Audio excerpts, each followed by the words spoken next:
Halo semuanya, perkenalkan, namaku Aida Ramadhani, mahasiswi jurusan Teknik Lingkungan UPN Veteran Yogyakarta dengan NIM 114250134. Nah, di sini saya akan mempresentasikan tentang peta yang saya buat. Jadi, saya membuat dua peta dengan simbolisasi yang berbeda. Nah, yang pertama itu saya buat simbolisasi dengan warna yang jelas perbedaannya seperti ini. Kemudian versi kedua yaitu saya membuat simbolisasi dengan warna yang lebih merata atau warnanya itu lebih gradasi dan natural seperti ini. Nah, di sini saya akan menjelaskan tentang latar belakang kenapa saya membuat peta tersebut. Jadi saya tinggal di wilayah Surabaya. Nah, di sana eh, itu perkotaan. Nah, jadi penduduknya sangat tinggi dan juga pengguna lahannya itu sangat berubah cepat. Oleh karena itu, dari kegiatan tersebut itu menimbulkan dampak risiko banjir karena berkurangnya resapan air di wilayah saya. Kemudian di wilayah Surabaya itu juga berada di dekat sungai dan juga ada kawasan pesisirnya. Nah, jadi risiko banjir itu bisa timbul dari dua faktor. Yang pertama itu dari luapan sungai, kemudian pasang air laut yang masuk ke daratan Surabaya. Nah, di sini peta saya menampilkan wilayah berdasarkan tingkat risiko. Kemudian datanya itu disusun dari faktor seperti elevasi, kedekatan dengan sungai, pengguna lahan, dan kondisi peresapan yang bersumber dari INARIX, Badan Nasional Penanggulangan Bencana. Nah, kemudian dengan saya membuat peta ini, saya berharap pembaca itu bisa langsung melihat area mana yang paling berisiko banjir secara jelas. Kemudian, metode yang saya gunakan itu adalah metode klasifikasi data equal interval. Nah, metode ini itu membagi rentang nilai ke dalam kelas dengan interval yang sama. Di sini saya membagi menjadi 4 kelas. Nah, yang pertama itu sangat rendah saya simbolkan dengan warna hijau. Kemudian kedua, rendah itu saya simbolkan warna kuning. Sedang saya simbolkan warna orange dan juga tinggi saya simbolkan warna merah. Nah, simbol-simbol pada peta ini yang saya gunakan itu merupakan kombinasi area, garis, terus area, titik, agar informasi di peta tersebut itu mudah dibaca.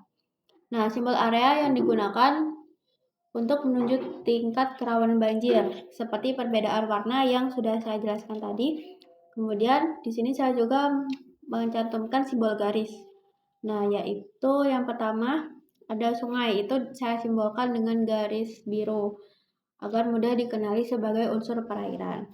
Kemudian yang kedua ada batas administrasi. Nah, di sini ada batas kecamatan, kemudian ada batas kota.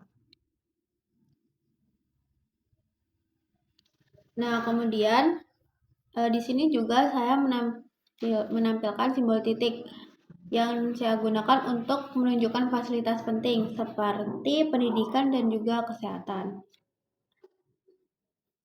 Cara ini membuat pembaca bisa mengenali jenis fasilitas dengan cepat tanpa harus melihat legenda terlalu lama.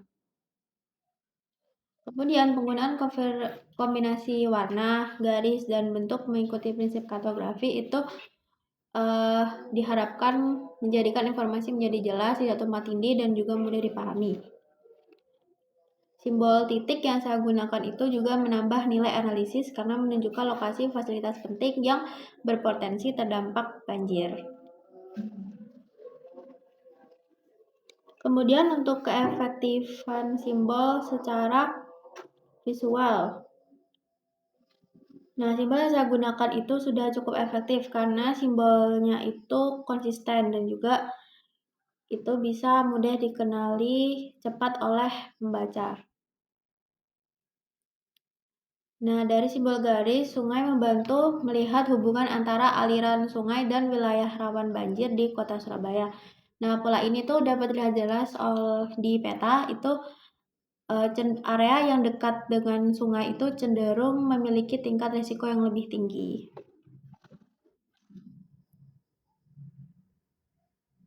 Terus kemudian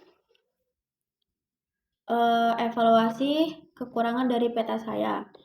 Nah, itu data yang saya gunakan dari Inaris itu sudah membantu memberikan gambaran umum, tapi ini bisa diperdalam agar lebih merepresentasikan kondisi lapangan sebenarnya di Kota Surabaya.